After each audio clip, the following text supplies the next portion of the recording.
everyone. Thank you for inviting me to be a part of this virtual conference on new perspectives in South Asian feminisms. My name is Amina Ajmal, and I am a professor of sociology at Toronto Metropolitan University in Canada.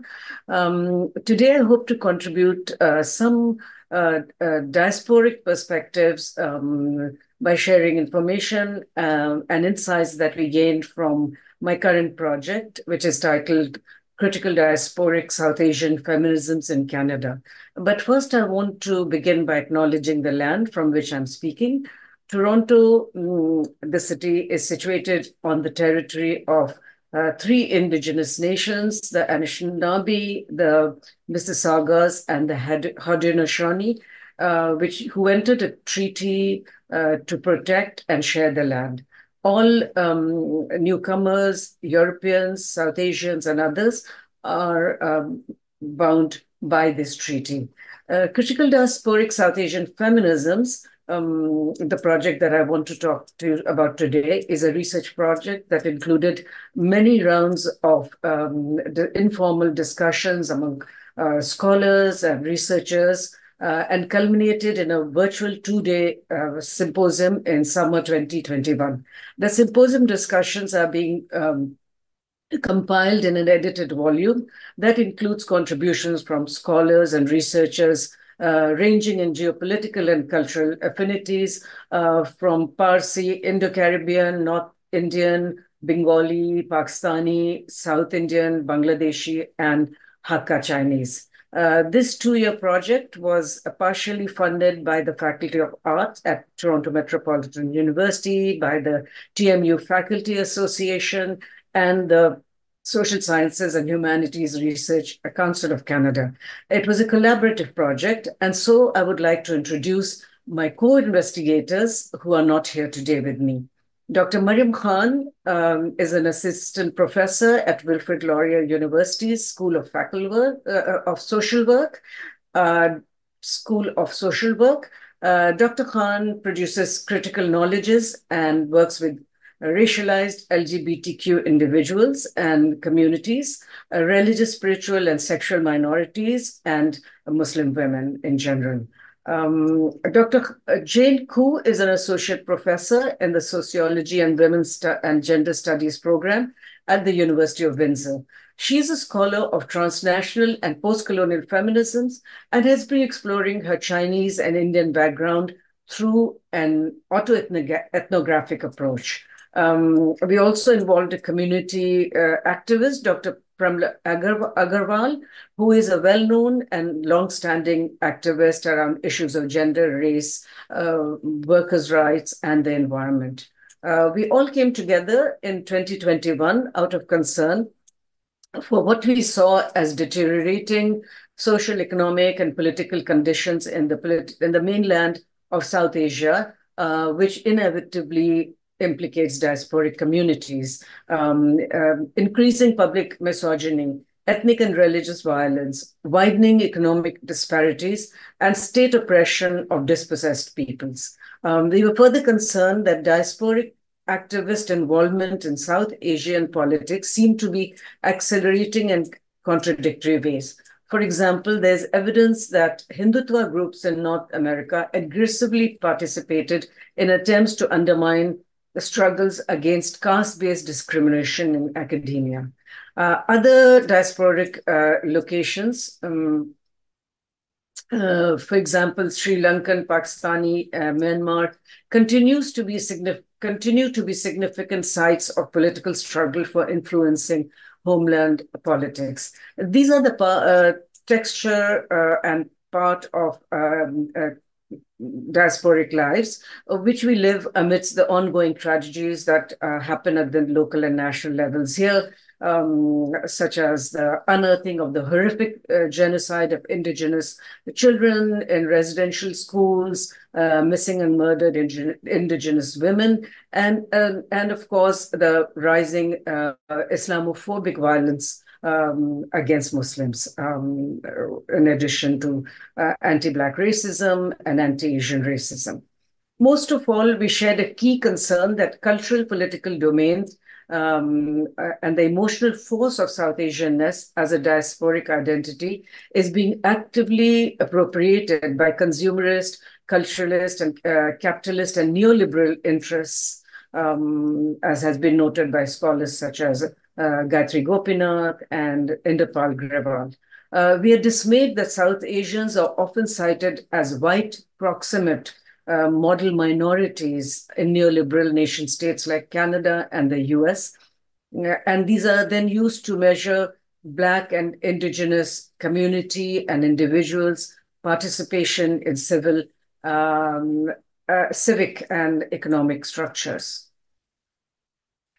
The questions that we set for ourselves were, how do we move away from the hegemonic constructions of South Asian in contemporary global agendas of neoliberalism, populism, militarism, and state nationalisms that also seep into our own research and activist projects? What kind of activist academic subjects do we need to become in order to interrupt and intervene in masculinist, heteronormative, and militaristic nationalisms that permeate self-representations of South Asian diaspora in Canada? How do we reconfigure and resituate South Asianness as an identity informed by alliances with rather than in competition against equity and right-seeking groups, in particular Indigenous, Black, and queer and other struggles?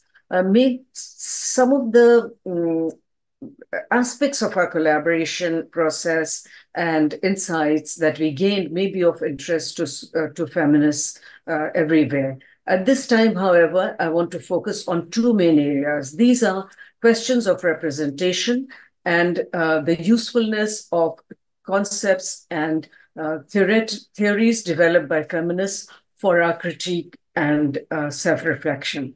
In the questions of representation, the main question was what or who is South Asian?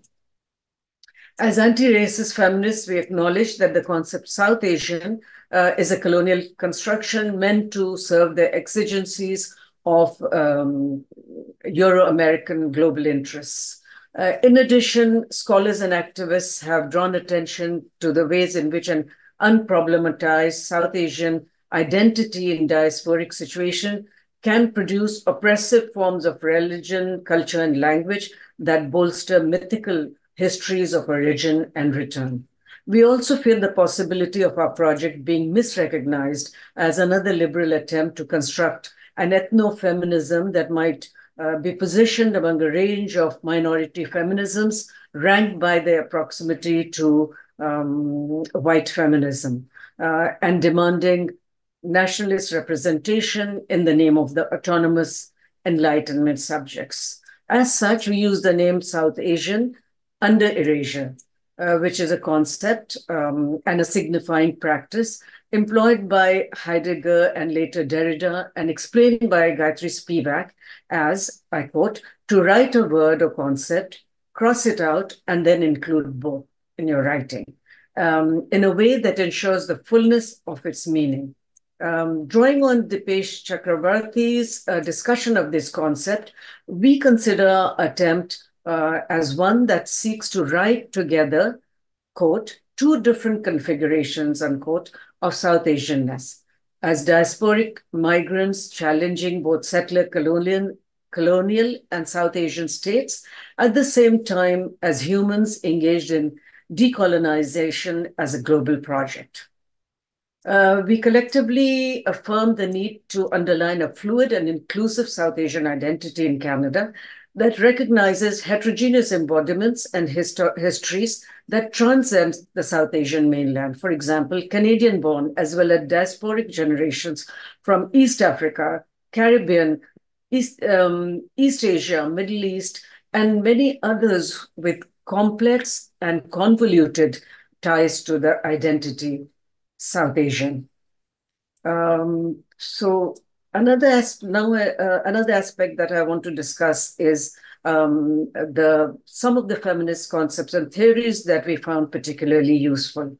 To challenge heteronormative, patriarchal, and elite representations of community and nation, we engage scholarship that, from a queer analytical lens, presents other histories of transnational linkages and other types of affinities. Thus, this project centers the experiences and voices of marginalized and unclaimed identities within the larger colonial and statist category, with the explicit aim to deconstruct and reconstruct more equitable notions of South Asianness. Such a critical reflexivity is needed in order to recognize hegemonic representations which can seep into our own research, teaching, and activist projects in the Canadian context. We also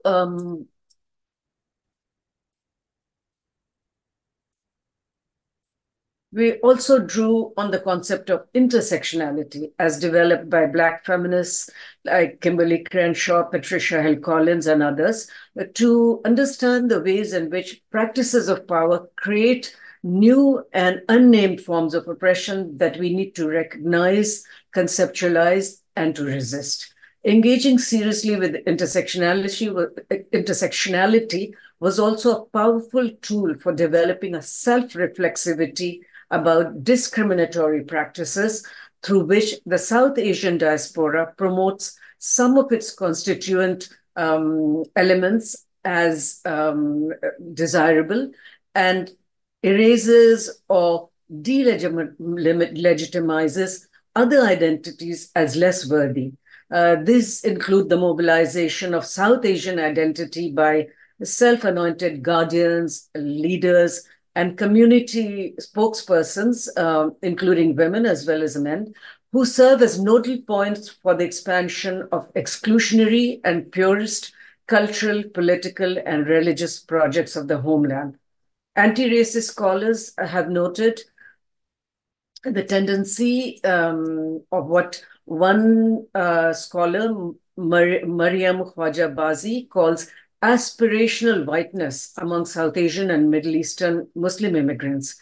And we can add other immigrants who try to integrate into the white community and be accepted by white people instead of forming alliances with other racialized and marginalized groups. Examining the inherent hegemonies of South Asian-ness as an identity is a necessary space clearing if we are to develop true solidarity with Indigenous and Black feminist struggles. Finally, our analytical approach draws on and resonates with transnational feminist practices conceptualized by Inderpal Grewal and Karen Kaplan. These scholars ask us to think about diasporic experience beyond spatial and temporal terms and to move beyond historically constructed oppositions while keeping in mind the histories that have led to these conflicts. This enabled us to reconceptualize diaspora as diverse modes of living through what Grewal calls scattered hegemonies in order to recognize opportunities for fostering transnational feminist practices within the scholarly and academic spaces that we inhabit. Finally, our understanding of South Asian incorporates feminist disillusionment with nations and nationalisms resulting from 75 years of violence within and between nation states of South Asia, of which the victims are heterogeneous by gender, class, caste, and religion, etc. We believe this project has helped us develop a political framework that allows us to reinterpret our histories, build on relationships at multiple levels, from the personal to the macro sociological, and that might help us in our attempts to challenge nationalist and global hegemonic forces. We hope our experience will be of use for activists and feminist community members who are organizing in South Asian diasporic contexts in Canada, in settler colonial societies and in the West more generally. Thank you for giving me the opportunity to speak with you today.